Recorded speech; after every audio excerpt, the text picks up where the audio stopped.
நண்பர்கள் அனைவருக்கும் வணக்கம். இன்னைக்கு நம்ம இந்த வீடியோல ரேஷன் அட்டைதாரர்களுக்கு பொங்கல் பரிசு தொடர்பாக சூப்பரான தகவல் வெளியாகியுள்ளது. ஸோ அதை பத்தி தான் இப்ப நம்ம பார்க்க போறோம். ரேஷன் கடைகளில் பொங்கல் பண்டிகையை முன்னிட்டு ஒவ்வொரு ஆண்டும் கார்டுதாரர்களுக்கு பொங்கல் பரிசு தொகுப்பு வழங்கப்படுகிறது. அதிமுக ஆட்சியில் 2021 பொங்கலுக்கு ரேஷன் கார்டுதாரர்களுக்கு தலா 2500 ரூபாய் ரொக்க பரிசு வழங்கப்பட்டது.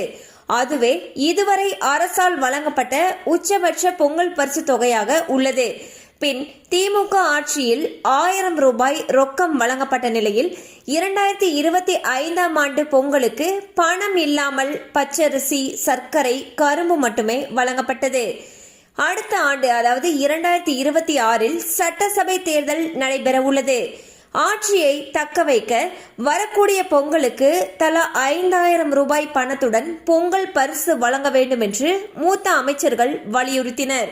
இந்நிலையில் 2.25 கோடி கார்டுதாரர்களுக்கு தலா 3000 ரூபாய் ரொக்கம், தலா 1 கிலோ பச்சரிசி, சர்க்கரை மற்றும் முழு கரும்பு ஆகியவை அடங்கிய பொங்கல் பரிசு தொகுப்பு வழங்க அரசு முடிவு செய்துள்ளது.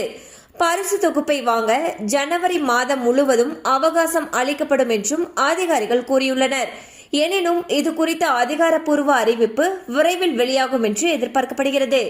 ஸோ பாத்தீங்கன்னா 2026ஆம் ஆண்டு சட்டசபை தேர்தல் வரக்கூடிய காரணத்தினால 2026 பொங்கலுக்கு பாத்தீங்கன்னா அரசு தரப்புல இருந்து 3000 ரூபாய் ரொக்க பணம், அதோட சேர்த்து 1 கிலோ பச்சரிசி, சர்க்கரை, முழு கரும்பு அடங்கிய பொங்கல் பரிசு தொகுப்பு வழங்கப்பட இருக்கிறதாக தகவல்கள் வெளியாகியுள்ளன.